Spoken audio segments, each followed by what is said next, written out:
Welcome to our deep dive, into Miss Scarlet and the Duke.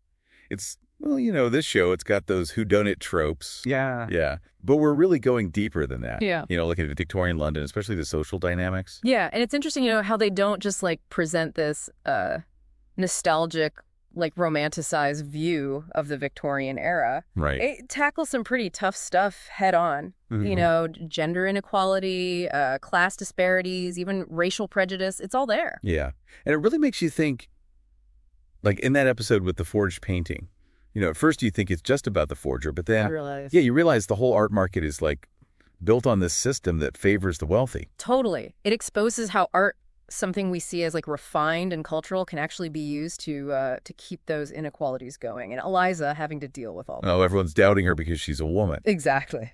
It's really clever how they weave those bigger social issues into the mystery.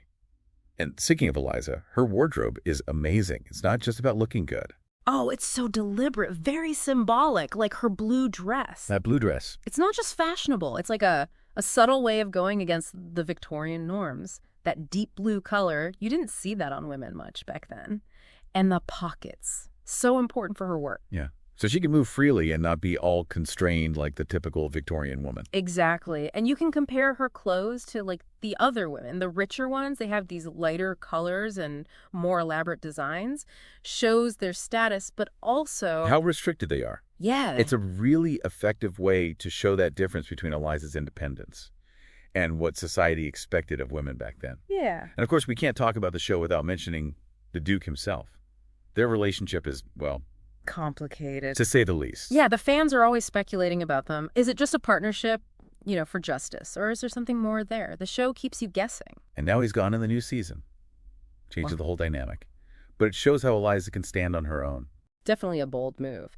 And it fits with this bigger trend we're seeing, strong female characters leading the story. Audiences love it. And it's interesting that this whole female detective thing, it's not new. Our research shows it goes back to the 1860s. Oh, yeah. Lots of stories back then about women, breaking norms and using their smarts to solve crimes that men couldn't. So Eliza's part of this legacy, this spirit that dares to imagine women in those roles. And these early detectives, they use different methods, wit, intuition, their understanding of society to uncover the truth. Like they were paving the way for Eliza.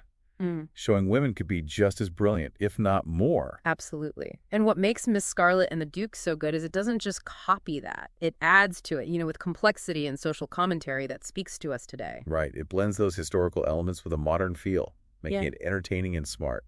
It shows how historical drama can be more than just taking us to another time. It can also hold a mirror up to our own society and those issues of equality we still face. Yeah. And, speaking of representation, Miss Scarlet and the Duke doesn't shy away from the whole race and class thing in Victorian London. It can be uncomfortable to watch sometimes. It is. But it's important, to really understand that period. Definitely. They don't just mention it. It's part of the whole story. Like that episode in the East End. Oh, yeah. You can really feel the gap between the rich and the poor. Absolutely. And the case itself, it all comes back to those divisions.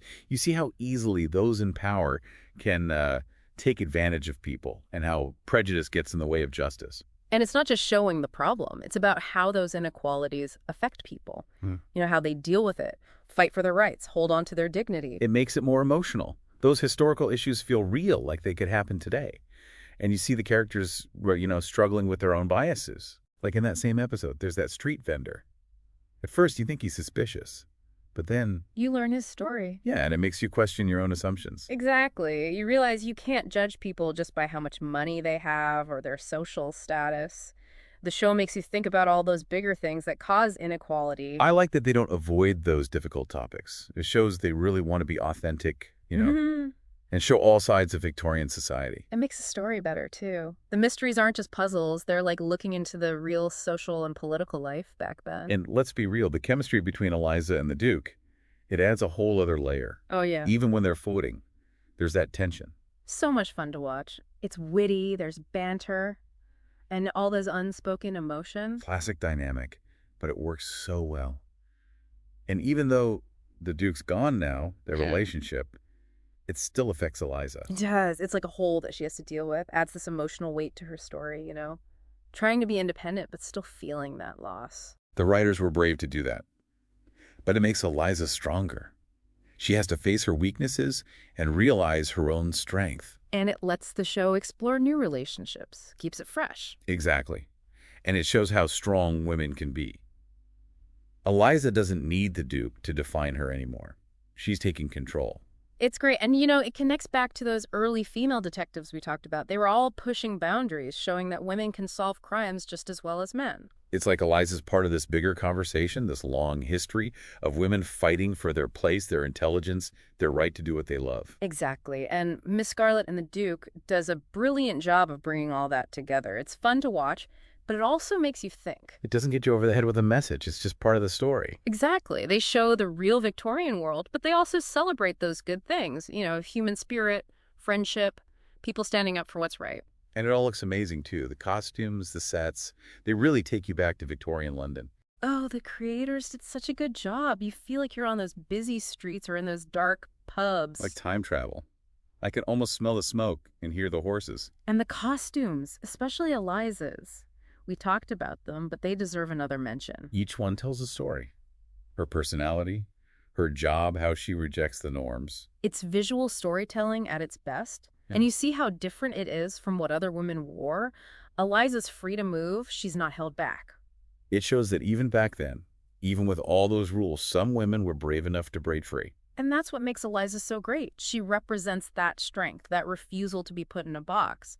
She's an inspiration. It really seems like people have connected with this show. Why do you think that is? Well, I think part of it is just that fascination we all have with Victorian England, It's so full of contradictions. Totally. Like technology was booming, but society was still so strict. And the show doesn't shy away from that. We see the beautiful side of London, but also the darker parts. Yeah, like those fancy houses and then the slums right next door and all the new science, but women and minorities were still held back. Right. But it's not just a history lesson. They make it feel relevant to us today. It's the characters. They're going through things we all experience, love, loss, wanting to achieve things. And the prejudice they face. Exactly. Like Eliza trying to be taken seriously in a man's world. That resonates with people. And it's all done in a way that's entertaining. You're not being lectured. You're just enjoying the story. Yeah. It's clever how they blend the social commentary with the characters and the mystery. You're hooked on the case, but you're also thinking about those bigger issues. And there's been a lot of talk about representation, hasn't there? Yeah, some people say it's a good start, but it could do more to show the real diversity of Victorian London. I think that's fair. There are characters from different backgrounds, but some get more attention than others. We need to keep pushing for better representation in these shows. Definitely. It's about showing the past accurately and letting everyone's story be heard. So even if Miss Scarlet and the Duke isn't perfect, it started a conversation. And that's important. It shows how stories can make people more aware and challenge how things are. Well, we've covered a lot in our deep dive. The mysteries, the characters, those amazing visuals, and all the social commentary.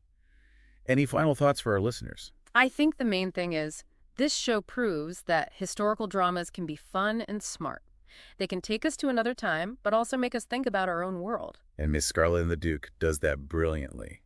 It celebrates strong women, the fight for justice, and of course, a good mystery. And it makes us look deeper, question what we think we know about history, and see how the past is still part of our present. So if you want a show that's entertaining, informative, and thought-provoking, definitely check it out. And if you're already a fan, keep thinking about the themes, the nuances, and all the discussions it started about representation, social justice, and the power of stories. This deep dive has been amazing.